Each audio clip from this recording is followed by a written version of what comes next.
suluhkan apa suluh ini? Mendamaikan antara dua kelompok yang saling bertikai pada saat itu. Dan Al-Imam Hasan, beliau adalah fil haqiqah adalah sebagai khulafaur rasyidin yang kelima. Dari mana kita tahu? Sesuai dengan apa yang disabdakan Nabi, beliau mengatakan al-khalifatu min ba'di 30 sanah. Khalifah setelahku ada 30 tahun, dan 30 tahun itu masanya Sayyidina Hasan menjabat selama 6 bulan. Subhanallah. Setelah itu adalah dinasti-dinasti. Jadi ketika ditanyakan khulafaur rasyidin, khulafa ini khalifah menjadi penggantinya Nabi, yaitu dari Sayyidina Abu Bakar, Sayyidina Umar, Sayyidina Utsman, Sayyidina Ali, dan Sayyidina Hasan. Ingatkan itu. Nah, setelah itu Yazid menjadi perpindahan tangan ke Yazid. Beliau ini bukan khalifah. Beliau adalah dinasti-dinasti, kerajaan-kerajaan Islam. Subhanallah. Tayyib hilyati Rasulillah wa ana ashtahi an yasifa li minha syai'an ata'allaqu bihi. Faqal. Tayyib, beliau mengatakan akhbarani rajulun. Di sini sudah kita sampaikan sebelumnya bahwa ini hadis-hadis dhaif. Kenapa? Karena majhul. Ketika hadis dhaif diriwayatkan di dalam hadis, bukannya kita tinggalkan hadis dhaif tersebut. Selagi hadis dhaif tersebut memiliki 5 syarat tertentu, yang dimana syaratnya kalau seandainya hadis dhaif tersebut hanya ada di fadail amal, menjelaskan tentang fadilah-fadilah amal, menjelaskan keutamaan-keutamaan sebuah amal, itu tidak apa-apa kita kerjakan. Dan juga di dalam manaqib ataupun syama'il juga tidak apa-apa memakai hadis dhaif. Tayyib. Sa'altu Khalid bin Abi Halah. Sayyidina Hasan beliau bertanya, beliau ingin mengetahui bagaimana indahnya kakeknya pada saat itu. Subhanallah, Sayyidina Rasulullah meninggal dan pada itu Sayyidina Hasan masih kecil. Beliau mengatakan kepada siapa? Kepada Khali, yaitu paman dari perempuan, paman dari ibunya. Berarti saudara ibunya. Saudara ibunya, berarti ibu dari Sayyidina Hasan siapa? Sayyidah Fatimah Zahra Al-Batul.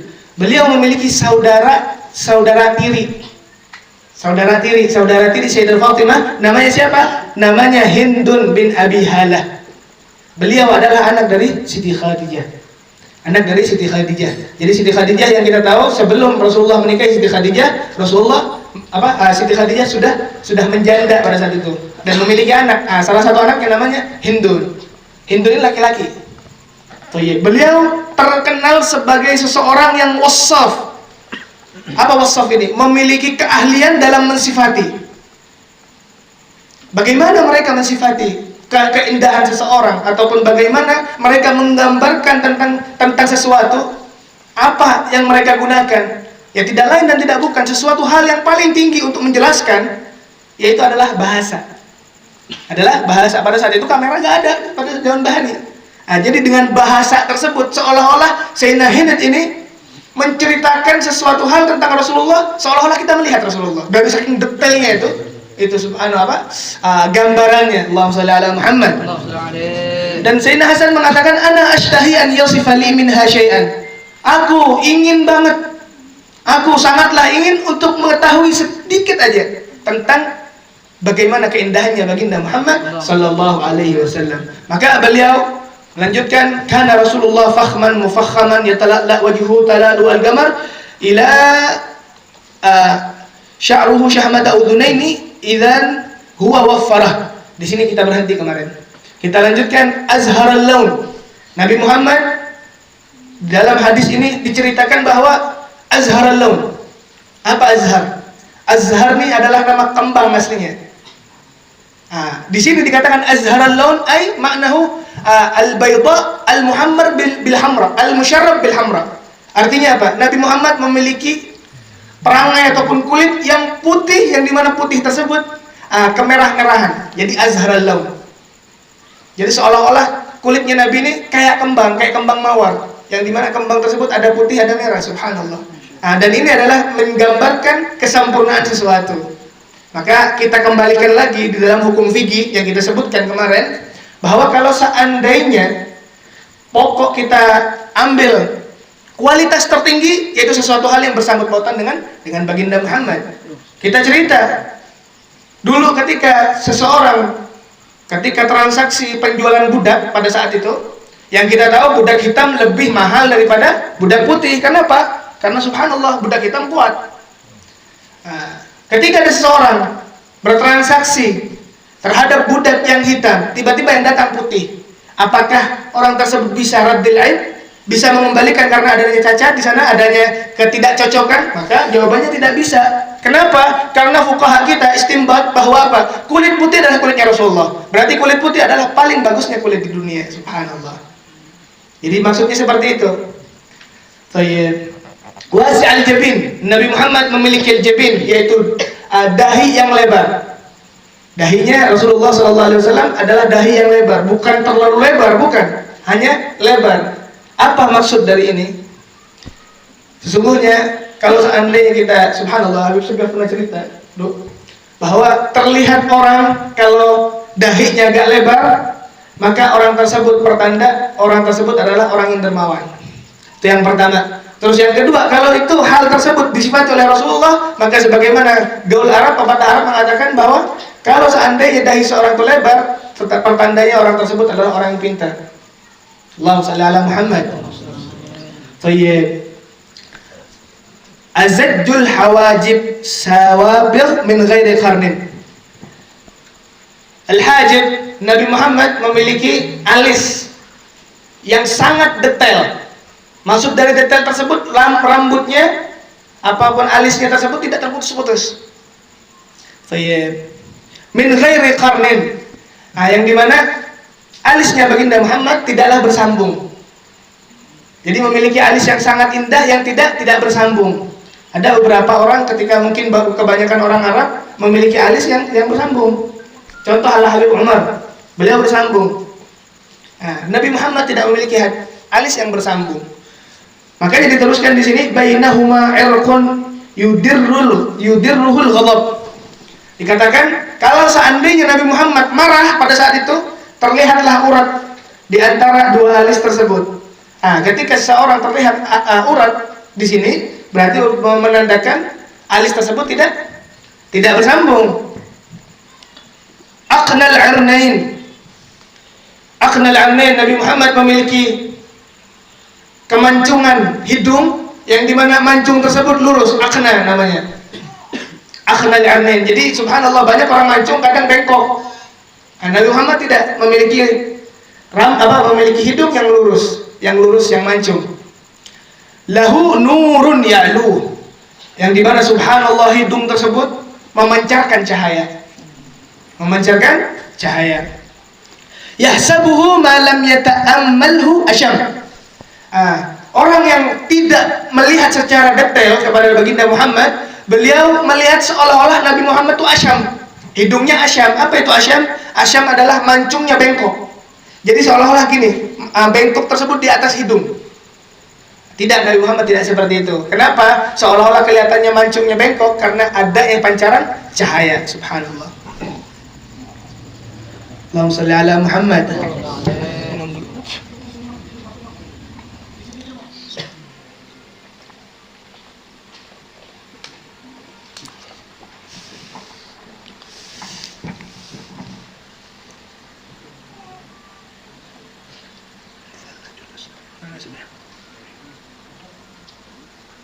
Kasal lihyah. Al-lihyah itu adalah jenggot.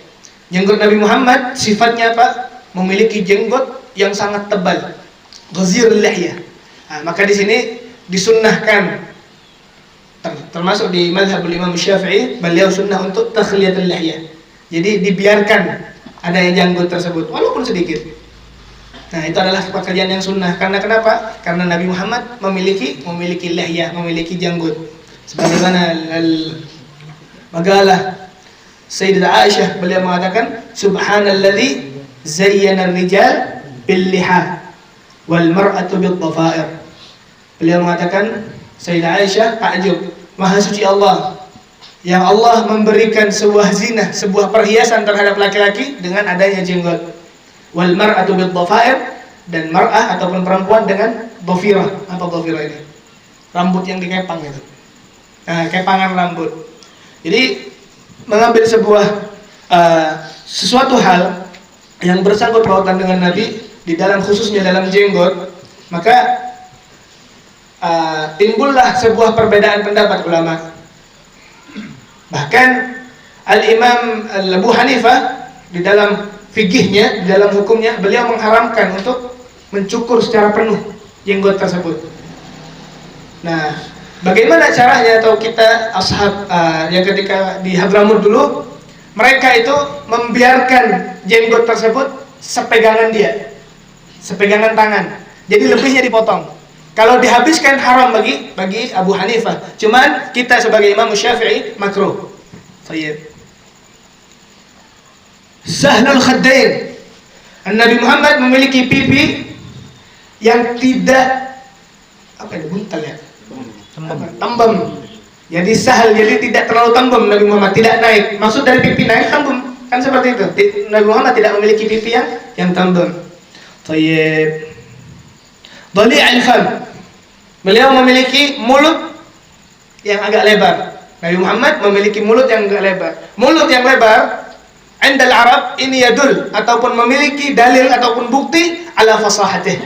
Apa itu? Fasihnya. Jadi tidak ada seseorang yang mungkin mulutnya kecil, bacaan bahasa Arabnya mungkin tidak terlalu fasih. Kenapa? Karena makhrajul hurufnya tidak jelas.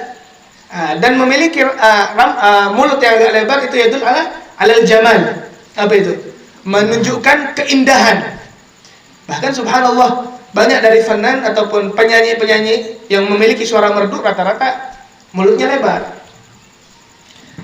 Tayyib. Mufallajul asnan. Mufallajul asnan. Nabi Muhammad memiliki gigi yang tidak terlalu rapat dan juga tidak renggang. Sampai di dalam Al-Burdah beliau mengatakan ka'annamal lu'lu'ul maknun. Di dalam Burdah, apa seolah-olah ketika melihat gigi mulianya Nabi besar Muhammad SAW, seakan-akan itu adalah mutiara-mutiara. Al-mufallaj ini adalah yang pertama, paling depan gigi apa? Gigi apa? Gigi depan. Gigi kelinci. Gigi kelinci, dan ini namanya kanaya. Renggangan yang ada dalam gigi Nabi Muhammad di antara dua tersebut, gigi kelincinya. Jadi seperti itu.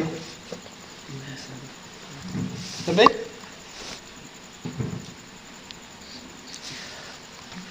Ka'anna unuqahu jidu dumyah fi safa'il fiddah.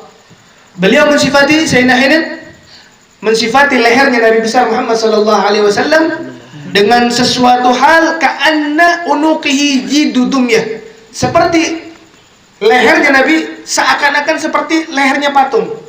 Bagaimana patung? Bukan melihat dari patungnya, melihat mulusnya. Sehingga Nabi Muhammad tidak memiliki adanya tai lalat ataupun sesuatu hal yang membuat leher tersebut tidak mulus. Maksud dari hal tersebut, Nabi Muhammad memiliki leher yang sangat mulus. Sampai dikatakan fi safa'il fiddah. Seakan-akan Nabi Muhammad memiliki leher tersebut seperti patung yang dari perak. Maksudnya gimana? Berpancar cahaya pada saat itu. Tayyib. Mu'tadilul khalaq. Nabi Muhammad memiliki seluruh dari anggota tubuhnya mu'tadil, tidak terlalu besar dan tidak kecil, sedang. Tayyib. Badinun mutamasikun. Badin. Nabi Muhammad memiliki badan yang ghairu nahil. Apa itu? Tidaklah kurus. Yang dimana seluruh dari anggota tubuh Nabi itu saling memegang antara satu sama lain. Maksudnya apa? Tidak kendor. Nabi Muhammad tidaklah seorang yang gendut dan juga yang kurus, melainkan memiliki suatu badan yang saling memegang, seolah-olah kan tidak kendor. Jadi itu yadul ala quwwatihi. Apa itu? Dalil atas kuatnya Nabi Muhammad sallallahu alaihi wasallam. Sawa al-batni was sadr. Yang memiliki dada dan perut itu sawa, lurus antara dada dengan perutnya. Dan ini sebuah sindiran bagi umatnya Nabi Muhammad sallallahu alaihi wasallam. Sebagaimana guru kita Al-Habib Segaf, beliau mengatakan, mengambil salah satu rujukan hadis dari Rasulullah, beliau mengatakan apa? Kan ummati, nanti umatku di akhir zaman perutnya lebih besar daripada dadanya.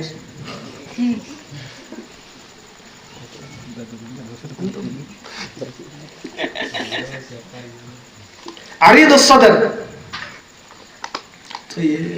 Aridus sadr. Nabi Muhammad memiliki dada yang lebar.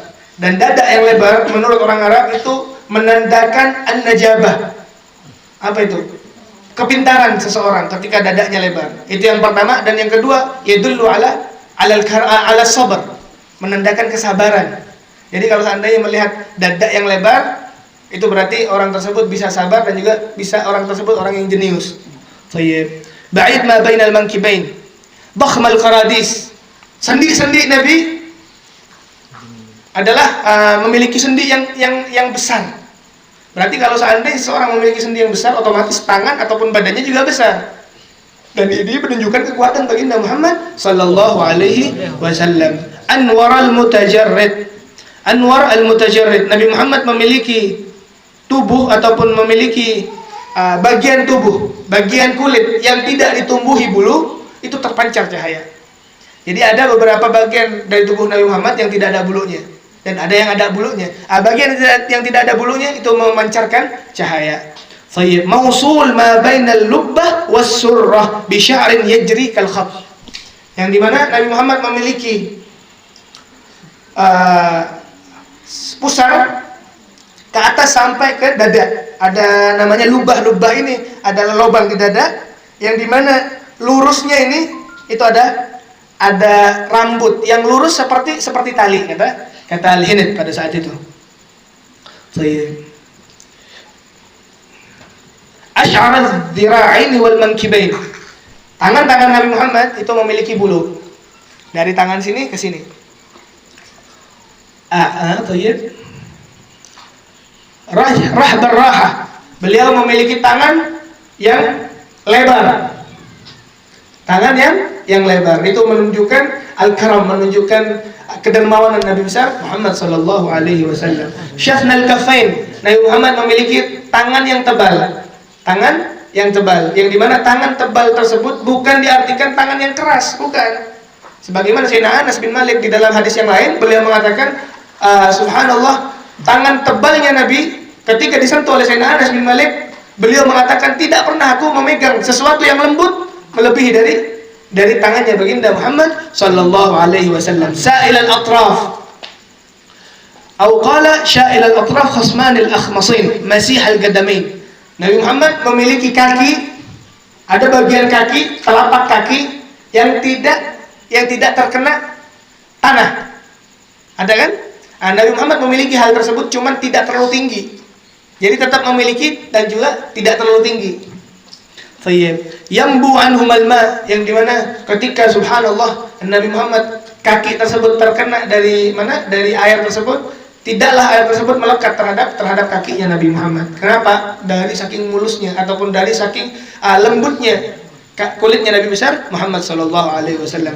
Idza zala qal'an, ketika Nabi Muhammad berjalan tidak di erset, apa itu? Tidak diseret. Ketika Nabi Muhammad berjalan, Nabi Muhammad tidak pernah menyeret kakinya. Pasti beliau angkat. Dan ini menunjukkan kekuatan dan menunjukkan rajinnya seseorang. Subhanallah, orang malas kadang kalau jalan gimana? Diseret kadang, malah jalan aja malas. Tayyib. Yamshi haunan. Nabi Muhammad berjalan tidak pernah cepat. Jadi jalannya haun. Tayyib. Dzari'ul mishyah. Jalannya Nabi, khutwahnya Nabi, jaraknya Nabi ketika berjalan antara satu sama lain jaraknya jauh. Jadi tidaklah berjalan dengan jarak-jarak yang pendek. Idza iltafata jami'an. Nabi Muhammad ketika menoleh semua badannya. Maka sunnah hal tersebut.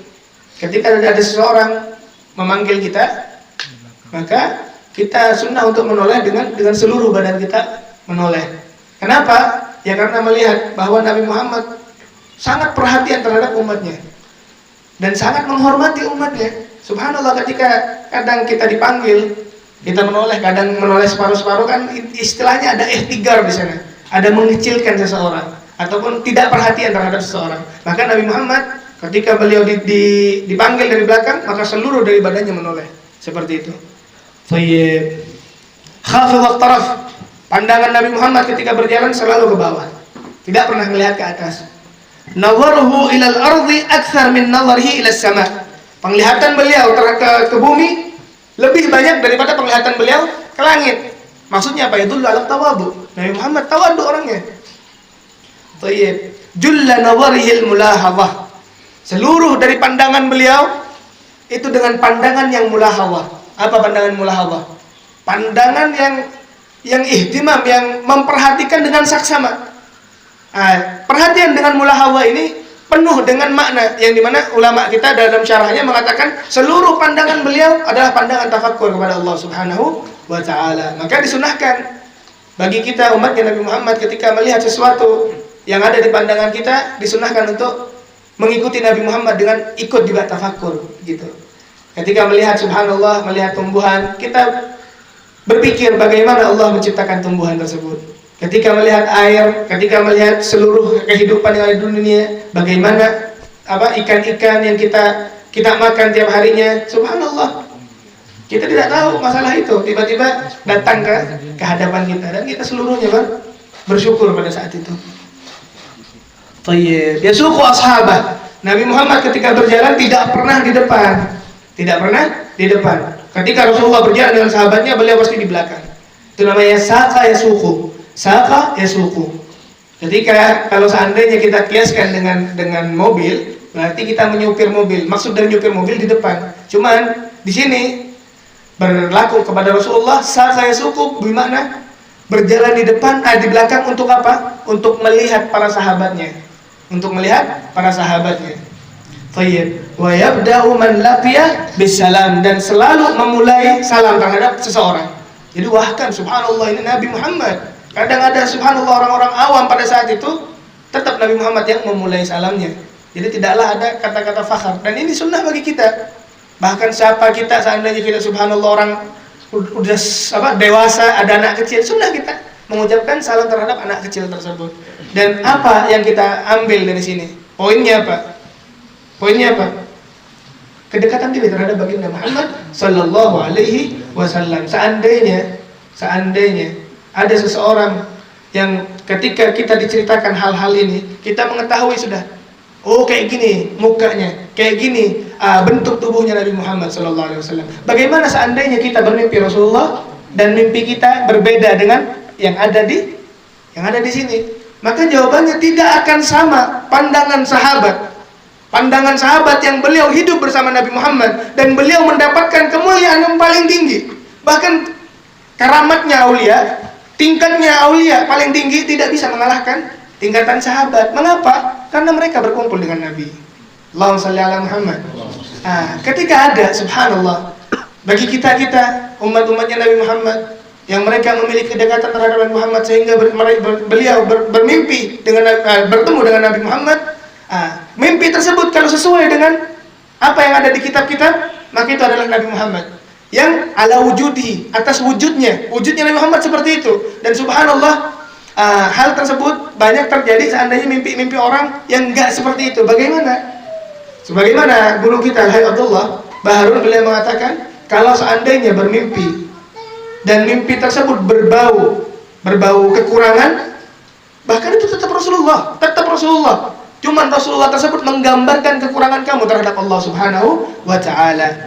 Kenapa? Karena tidak pernah mungkin setan bisa berbentuk Rasulullah sallallahu alaihi wasallam. Sebagaimana sabda Nabi, "Man ra'ani fil manam faqad ra'ani fa inna syaitan la yatamatsalu bi." Barang siapa yang bertemu dengan aku di mimpinya, bermimpi aku, maka dia akan tetap bertemu denganku. Karena setan tidak bisa menyerupai aku.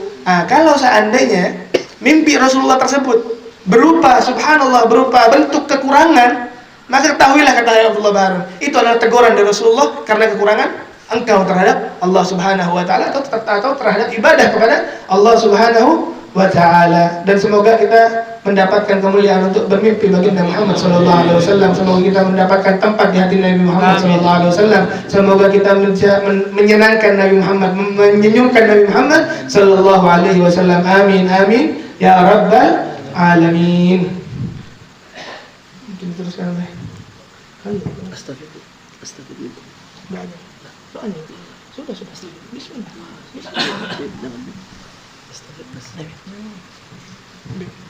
Ambil.